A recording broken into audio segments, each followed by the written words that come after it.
mereka akan mati. Ya, kenapa mati, saudara? Karena mereka berjumpa dengan kekudusan Tuhan, sedangkan mereka tidak kudus. Itu sebabnya, saudara, mereka pasti mati kalau masuk ke tempat Maha Kudus. Demikian juga, saudara, sebenarnya kita nggak boleh ya menghadap kekudusan Allah dengan apa, saudara? Ya, dengan kesalehan kita. Nggak boleh. Ya, kenapa, saudaraku? Karena kalau dilihat kesalehan kita adalah seperti kain lap, ya, atau bahasa Inggrisnya, saudara, ya, seperti kain itu, saudara, kain ya yang pembalut wanita, saudara, ya, yang kotor, yang jorok, saudaraku, yang membuat kita tidak layak masuk ke dalam, saudaraku, hadiratnya. Karena dia begitu kudus, kita begitu, saudara, najis. Ya, kita tidak boleh, saudaraku, menghadap hadiratnya. Tapi puji Tuhan, oleh darah Yesus, saudara, kita boleh masuk ke hadiratnya. Nah, makanya kita kalau masuk ke hadiratnya, saudara, kita mesti percaya, ya, karena darah Yesus, saudara, kita apa, saudara? Kita boleh masuk ke dalam, saudaraku, hadiratnya. Nah, setelah kita ada di hadirat Tuhan, ya, kalau kita baca, saudara, di dalam ayat 2-nya, biarlah kita menghadap wajahnya dengan nyanyian syukur. Nah, ini dia, saudara. Jadi kita mesti menghadap wajahnya dengan nyanyian syukur, saudara. Ya, nah, supaya apa? Supaya kita yang sudah masuk hadirat Tuhan, kita boleh apa, saudara? Ya, kita boleh menyadari kehadirannya. Jadi syukur membuat kita sadar akan hadiratnya, saudara. Ingat, syukur ya tidak menghadirkan hadirat Allah. Ya, kita tidak masuk hadirat Tuhan karena syukur. Ya, tetapi saudara, ya, kita masuk hadirat Tuhan karena darahnya. Tapi syukur membuat kita sadar akan hadiratnya. Ya, nah, kata syukur, saudara, itu dalam bahasa aslinya adalah eukaristeo. Ya, dari dua kata utama. Baik. Karis, kita tahu itu adalah apa? Kasih karunia atau anugerah. Jadi eukaristeo itu artinya menyadari kebaikan anugerahnya, saudara. Jadi kalau kita masuk, saudara, ke hadirat Tuhan, kita mesti menyadari kebaikan anugerahnya. Ya, karena dia begitu baik, anugerahnya begitu besar buat kita. Ya, kita menyadari kebaikan anugerahnya. Ya, makanya orang yang banyak bersyukur, berlimpah-limpah dalam syukur, maka dia ya akan mengalami anugerah Tuhan yang besar, saudara. Ya, mari kita mau terus-menerus banyak bersyukur, saudara. Ya, ketika kita menghadap wajahnya. Nah, kemudian, saudara, selanjutnya, saudara, habis bersyukur, apa yang kita mesti lakukan, saudara? Nah, kita memuji Tuhan. Ayat 3 bilang, sebab Tuhan adalah Allah yang besar. Ya, kemudian apa, saudara? Ya, Raja yang besar, mengatasi segala Allah. Bagian bumi yang paling dalam ada di tangannya. Puncak gunung-gunung pun kepunyaannya. Kepunyaannya laut, dialah yang menjadikannya. Dan darat, tangannya lah yang membentuknya. Ya, kemudian ayat yang ke-6. Masuklah, marilah sujud menyembah berlutut di hadapan Tuhan yang menjadikan kita. Sebab dialah Allah kita, dialah kitalah umat gembalaannya dan kawanan domba tuntunannya. Nah, saudara, sekarang saya mau membahas ya bagaimana kita memuji Tuhan. Saudara, ya, ayat ini bilang, saudara, dalam Mazmur 22 ayat 4, padahal Engkaulah yang kudus, yang bersemayam di atas pujian orang Israel. Jadi saudara, kalau kita memuji dia, saudara, dia bersemayam di atas puji-pujian orang Israel. Jadi saudara, pujian menyebabkan kita boleh mengalami, saudara, kuasa pemerintahannya Allah ya dalam hidup kita. Makanya saudara, kalau kita sebelum menyembah lebih dalam dengan Tuhan, kita mesti apa saudara? Ya, mesti belajar memuji-muji Tuhan. Supaya apa saudara? Supaya kita mengalami pemerintahannya Kristus saudara. Ya, kita mengalami ya pemerintahannya saudara. Nah, kalau saudara memuji Tuhan, harus ada alasan. Kenapa saudara memuji Tuhan? Ya, bersyukur juga. Ya, tapi memuji Tuhan di sini, saudara, kita lihat ya ada beberapa alasan mengapa Daud memuji Tuhan. Ya, pertama, dia memuji Allah yang besar, saudara. Ya, dikatakan saudara, sebab Tuhan adalah Allah yang besar. Ya, jadi kita bisa puji dia, oh Tuhan, Engkau Allah yang besar. Ya, Engkau Allah yang luar biasa. Ya, tidak ada Allah seperti Engkau Tuhan. Engkau begitu besar. Ya, waktu kita saudara puji dia, kita mengalami saudara, ya, dia bersemayam di atas pujian umatnya. Ya, kemudian yang kedua dikatakan saudara, ya, sebab dia adalah raja yang besar. Ya, wow, dia raja yang besar, saudara. Ya, berarti dia adalah saudaraku, ya, yang berdaulat atas hidup kita. Ya, dia rajanya kita, dia pemerintahnya kita, saudara. Dia satu-satunya penguasa tunggal hidup kita. Ya, mari kita saudaraku puji dia. Dia raja yang besar. Kemudian bukan cuma raja yang besar, dikatakan dia mengatasi segala Allah. Wow, berarti dia ya apa saudaraku? Mengatasi segala Allah, ya, segala ilah di dunia ini saudaraku.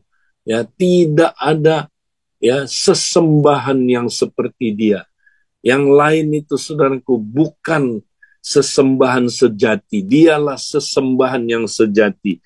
Dialah Allah yang sejati. Yang lain itu saudaraku bukan sesembahan yang sejati. Ya, kemudian kalau kita baca lagi saudara, ayat 4, bagian-bagian bumi yang paling dalam ada di tangannya. Puncak gunung-gunung pun kepunyaannya. Kepunyaannya lah laut. Dialah yang menjadikannya. Dan darat, tangannya lah yang membentuknya. Wow. Saudara, jadi dialah pencipta dari segala sesuatu, saudara, di bumi ini. Bahkan bumi yang paling dalam. Ya, saudara, dia yang saudara benar-benar ya menciptakannya, membentuknya, menjadikannya, saudara. Ya. Nah, jadi saudara, mari kita puji dia. Kemudian kita baca lagi di ayat yang ke-6. Ya, bukan hanya itu, saudara. Dia bilang, masuklah, marilah kita sujud menyembah, berlutut di hadapan Tuhan yang menjadikan dia. Ya, yang menjadikan kita, Ya, sebab dialah Allah kita, kitalah umat gembalaannya, kawanan domba, tuntunan tangannya. Nah, ayat 6 bilang, dialah yang menjadikan kita. Saudara, kalau dia adalah pencipta, kita ciptaannya. Masakah kita, saudaraku, tidak memuji pencipta kita? Masakah kita, saudaraku, diam aja? Ya, kita tidak menghargai dia, tidak saudaraku menyanjung dia, tidak memuji dia, saudara. Saudara, mari kita puji dia, karena dialah pencipta yang agung, pencipta hidup kita, saudara. ya. Dan yang terakhir, kenapa kita memuji Dia, saudara? Karena Dialah, ya, gembala kita, saudara. Kita umat, ya, kepunyaannya. Kita kawanan domba tuntunan tangannya. Saudara, mari, ya, kita mau terus, saudaraku, memuji-muji Tuhan, ya. Nah, setelah kita bersyukur dan puji Tuhan, nah ini urut-urutannya, ya. Jadi bersyukur dulu, kemudian puji Tuhan, baru kemudian next. Nah, kita lihat, saudara, barulah, ya, kita masuk ke dalam penyembahan. Nah, di dalam ayat yang ke-6 dikatakan, masuklah, marilah kita sujud menyembah, berlutut di hadapan Tuhan yang menjadikan kita. Wow, saudara, setelah kita bersyukur, memuji Tuhan, baru langkah selanjutnya, saudara, kita mau menyembah Dia. Kita mau sujud menyembah Dia, saudara. Ya, nah, inilah tindakan kita menaklukkan diri, ya, di hadapan pemerintahan Allah. Ya, nah, akhirnya, saudara, ternyata terjadilah, saudara, keintiman. Ya, nah, apa bedanya bersyukur, memuji dengan menyembah, saudara? Nah, ketika kita bersyukur, saudara, kita fokus kepada, ya, saudaraku? Kita fokus kepada, ya, bagaimana, saudaraku, kita boleh, saudara, mengalami kebaikan-kebaikan Tuhan. Ya, kita boleh mengalami, saudara, ya, kasih karunia Tuhan yang baik buat kita. Ya, kita bersyukur, fokusnya ke sana. Ya, kita fokus kepada, ya, sifat-sifat Tuhan. Ya, kita fokus kepada, saudara, ya, apa yang menjadi hal-hal yang Tuhan berikan kepada kita, saudara. Ya, itu kita bersyukur. Nah, waktu kita memuji, saudara, kita berfokus kepada, ya, siapa Allah kita, saudara, yang dahsyat itu. Kita berfokus kepada perbuatan-perbuatannya yang besar, saudara. Kita berfokus kepada kedahsyatannya Tuhan. Itulah kita memuji, saudara. Tapi ketika kita menyembah, saudara, nah, kita mulai, saudara, berfokus lebih intim, pribadi ke pribadi, saudara. Kita bukan lagi berfokus kepada sifat-sifat Tuhan, perbuatan-perbuatan Tuhan, tapi kita mulai, saudara, ya, bersekutu dengan pribadinya, ya, pribadinya. Makanya ada lagu, kan, ku sembah Kau Tuhan karena pribadimu. Ya, jadi kita menyembah Dia karena pribadinya, saudara, person to person. Ya, nah, disinilah terjadinya keintiman, saudara, kedekatan. Ya, karena kita tidak lagi berfokus hanya kepada sifat-sifatnya, perbuatannya, ya, kasih karunia-Nya, tapi kita berfokus kepada dirinya, pribadinya, saudara. Ya, nah, disinilah terjadi hubungan yang intim. Jadi tiap kali, saudara, kalau kita datang dalam penyembahan, kita mesti sampai kepada titik keintiman dengan Tuhan. Nah, banyak orang, saudara, saya lihat dalam penyembahan, mereka hanya sampai bersyukur, memuji, bagus. Ya, mereka bersyukur, itu awal yang bagus. Memuji Tuhan, ya, itu adalah, saudaraku, ya, hal yang sungguh-sungguh dia alami, bagus, saudara. Tapi habis itu, ya, mereka puas hanya sampai memuji-muji Tuhan. Ya, wow, mereka, saudaraku, bersuka cita di hadiratnya. Mungkin ada yang, saudara, sampai, ya, berteriak, menyanyi dengan sukacita, saudaraku, menari-nari buat Tuhan. Itu tidak salah, bagus, tapi itu bukan tujuannya, saudara. Tujuannya Tuhan mau bangun hubungan intim dengan kita, ya. Nah, ini juga yang disebut pengenalan akan Allah. Jadi, saudara, ya, tujuan penyembahan adalah Tuhan mau kita mengenal Dia, saudara, mengenal pribadinya, ya. Nah, kalau kita sampai di sini, saudara, pasti kita mendengar suaranya, ya, pasti, saudara.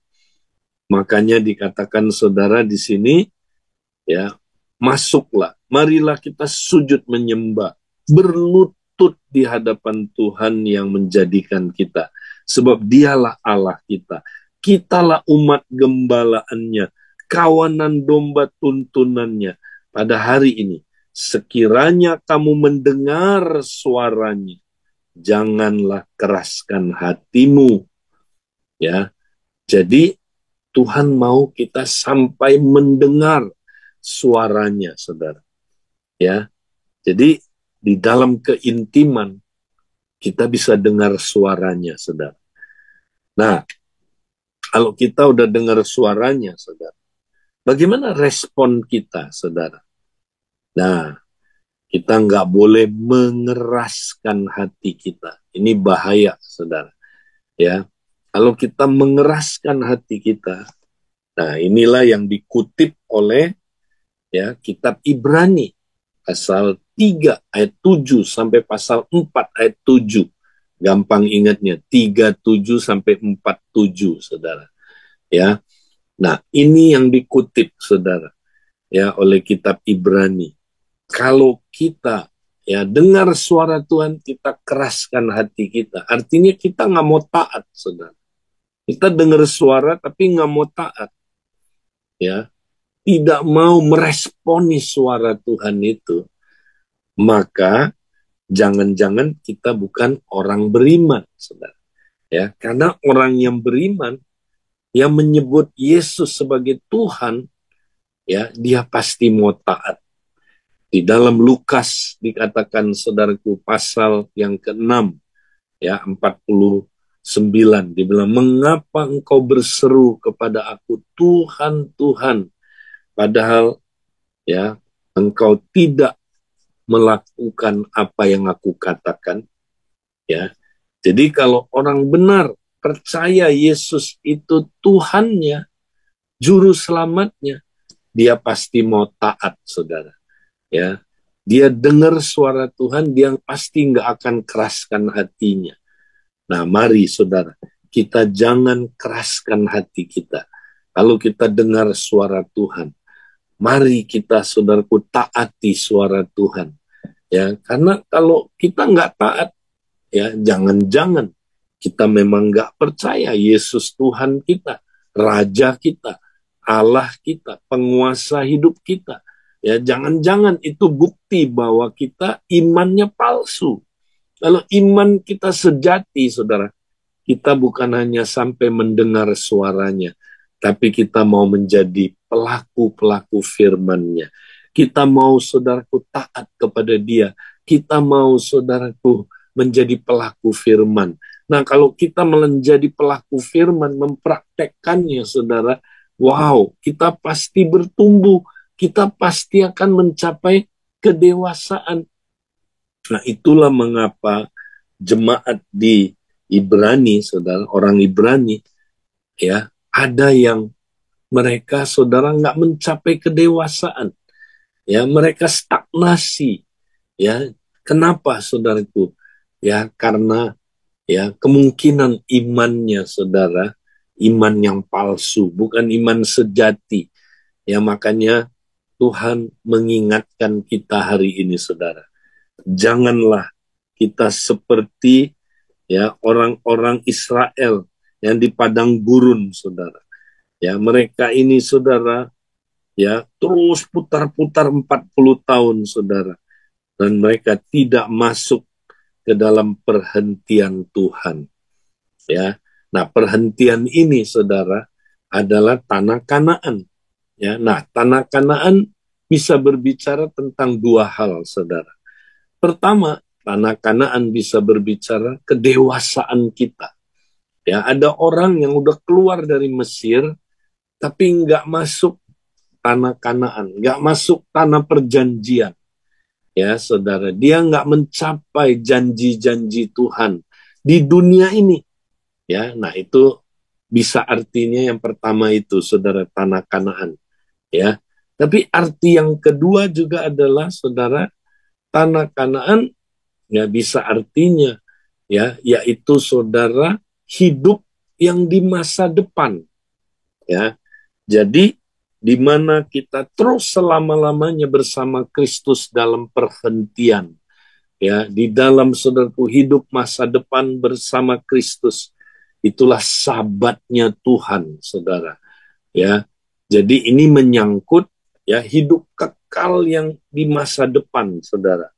Ya, jadi kalau orang ya Kristen palsu, saudara, nggak akan masuk ke tempat saudaraku yang ya di hidup kekal yang di masa depan. Nah, saya berdoa supaya saudara kita jangan jadi orang yang mengeraskan hati kita. Kalau kita dengar suaranya, mari saudaraku, kita mau taat supaya kita masuk perhentian. Ya, perhentian itu adalah sabatnya Tuhan, bukan sabat Israel, tapi sabatnya Tuhan, di mana kita hidup kekal terus-terusan bersama dengan Kristus, saudaraku, di masa depan. Saudara, saya percaya kita mau ya hidup kekal di masa depan bersama dengan Kristus sampai selama-lamanya. Tuhan, biarlah hari ini ketika kami belajar tentang penyembahan Tuhan, ajar kami Tuhan hidup di dalam penyembahan.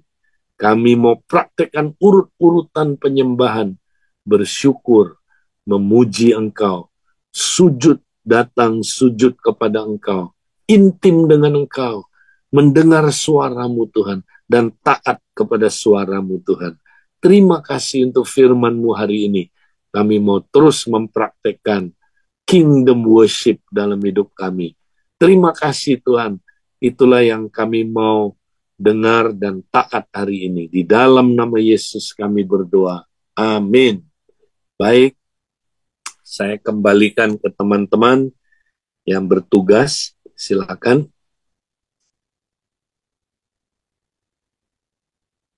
Oke, thank you Kak Edi buat equipping-nya nih. Gitu. Tinggal kita praktekkan ya Kak Edi ya. Terus Amin, menyembah. amin. Oke, silakan Bapak Ibu kalau ada yang mau bertanya sama Kak Edi tentang worship.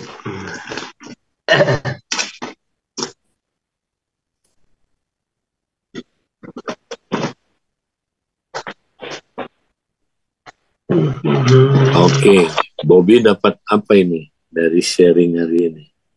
Iya, jadi kalau ikutin yang Kak Edi tadi bilang kan sesuai urutan nih Kak Edi ya. Belajar untuk mengucap syukur dulu. Terus setelah bersyukur memuji ya, pujian kepada Tuhan. Nah, terus setelah itu baru menyembah ya. Penyembahan bicaranya tentang pribadi ya kayak dia. Menyembah Tuhan karena pribadinya gitu, bukan karena apa mujizatnya atau apapun gitu. Nah, banyak orang kan gitu kayak dikecewa ya karena kok nggak masa sembuh gitu karena jadi mereka cuma melihat mujizatnya doang gitu. Padahal Betul.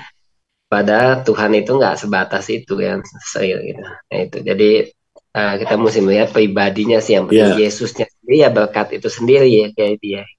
Betul. Nah itu sih aku dapetnya gitu sih kayak dia. Wow, thank you. Ya, jadi memang banyak orang yang dicari bukan wajahnya Tuhan, tapi kantongnya atau tangannya ya. Jadi kayak kita ketemu Bapak kita ya. Jadi kalau kita ketemu, bukannya kita ingin bersekutu dengan pribadinya, tapi yang kita cari, Pak, duit dong. Ya udah nggak ada duit nih, ya kan? Aduh, tolong dong, tolong dong. Jadi yang kita cari pertolongannya, ya, duitnya, bukan bukan hati Tuhan, bukan wajahnya ya. Kita mau mencapai keintiman. Nah, kalau orang menyembah Tuhan fokusnya keintiman, maka dia biar dapat berkat nggak dapat berkat, dia tetap aja ya, dia tetap melakukan penyembahan, dia semangat, dia tetap intim dengan Tuhan ya. Ya, betul. Ya kan Bapak Ibu yang lain yang mungkin mau meneguhkan ya, menambahkan bertanya sama Kak Edi gitu. Oke, silakan kalau ada.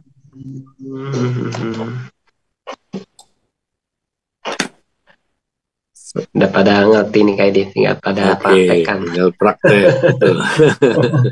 Bicara keintiman. Ya. Oke. Ya, baik. Ya, saudara, jadi jangan kita jangan lupa ketika kita berjalan bersama Kristus, kita mesti terus berjalan dalam keintiman dengan Dia. Nah, itu hanya bisa dicapai kalau kita terus jadikan penyembahan sebagai gaya hidup. Ya, jadi apa yang kita pelajari hari ini bisa kita praktekkan baik pribadi maupun di dalam keluarga maupun di dalam pertemuan-pertemuan ya. Baik. Mungkin saja. Ini kali Kak Edi. Biasa ada pertanyaan Kak Edi. Ya. Biasanya banyak orang bertanya gimana sih dengan suara Tuhan, nah gitu Kak Edi. Mungkin bisa lebih Kak Edi bisa. Ya, yang tadi ya, kalau kita udah bersyukur, kita sadar akan hadiratnya, memuji Tuhan, kita mengalami pemerintahannya, kuasa dan pemerintahannya.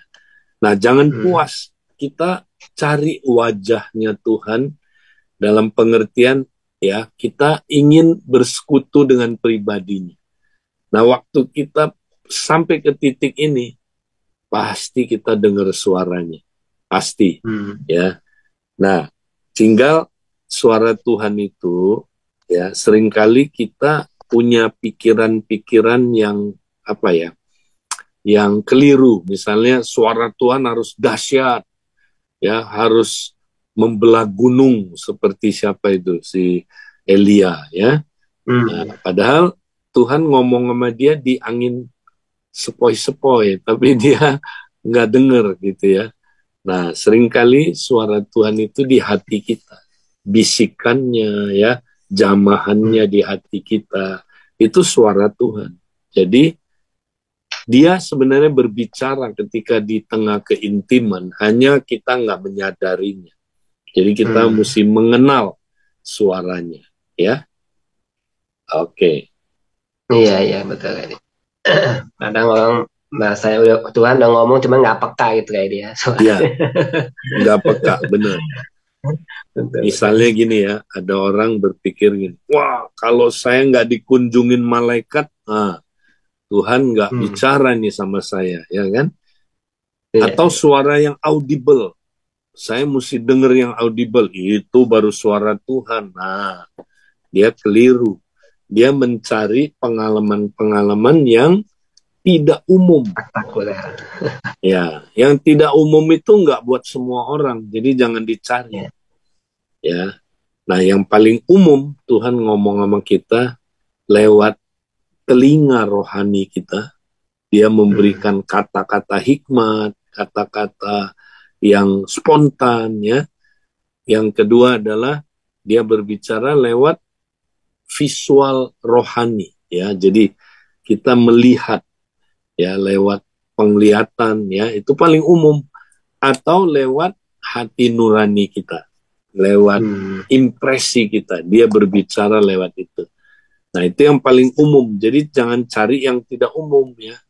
Tuhan bisa nggak bicara lewat keledai? Oh bisa.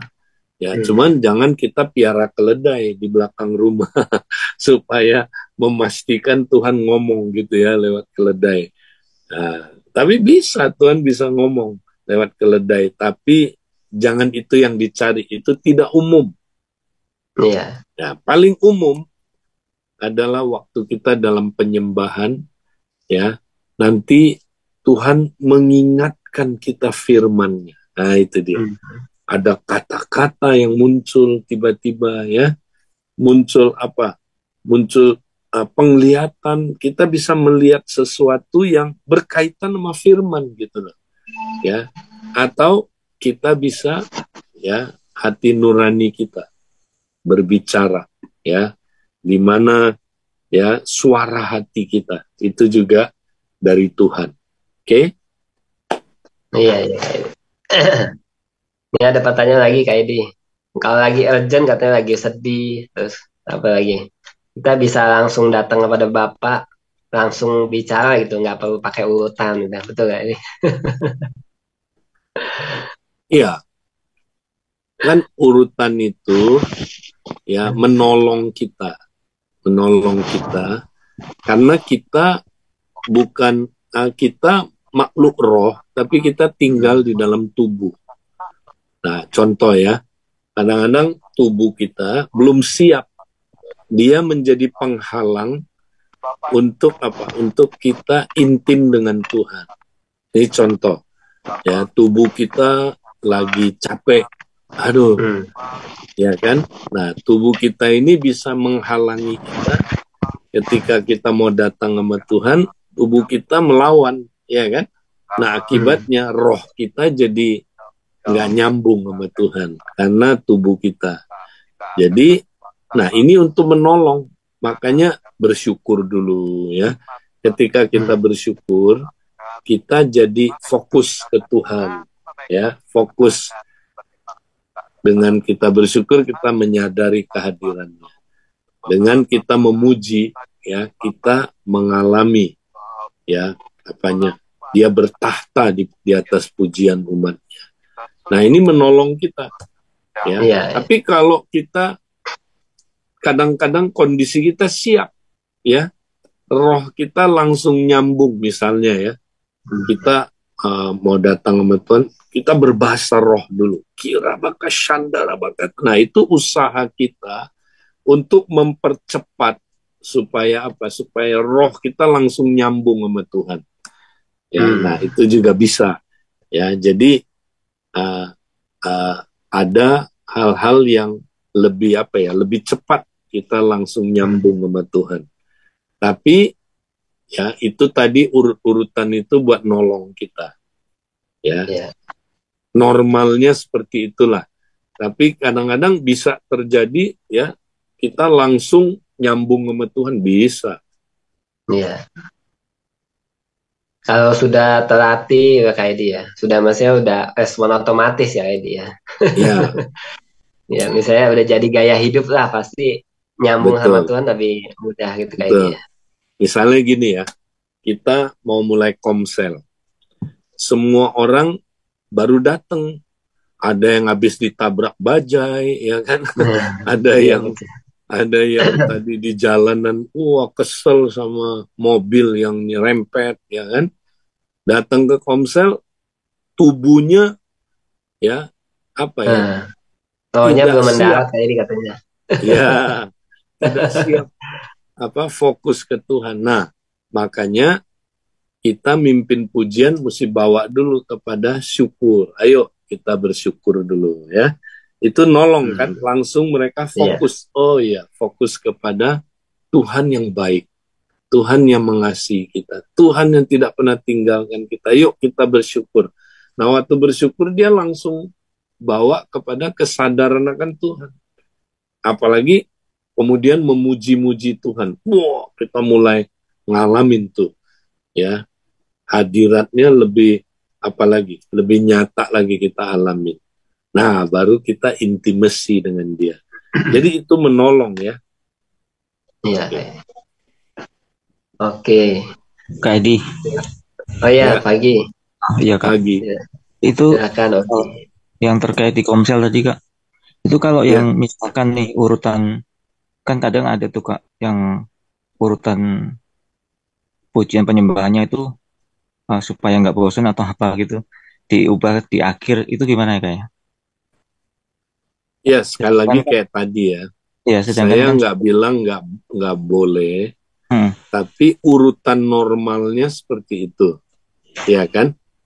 Karena Mazmur bilang begitu kan, kita mulai dengan syukur dulu. Masuki gerbangnya dengan hati bersyukur, ya kan? Halamannya dengan pujian. Jadi syukur dulu, memuji, ya, baru memuji, baru sujud menyembah tadi itu. Nah, urutan normalnya seperti ini, ya kita ikutin. Tapi bisa nggak terjadi seperti nggak seperti yang biasa normal? Ya bisa aja. Ini hal-hal yang pengecualian bisa terjadi, ya kan? Jadi itulah kira-kira prinsipnya dalam pujian penyembah. Oke? Iya. Oke, Kak. Tapi sekali lagi Bapak, tadi ya, jangan hanya sekedar itu kayak tradisi gitu, jangan.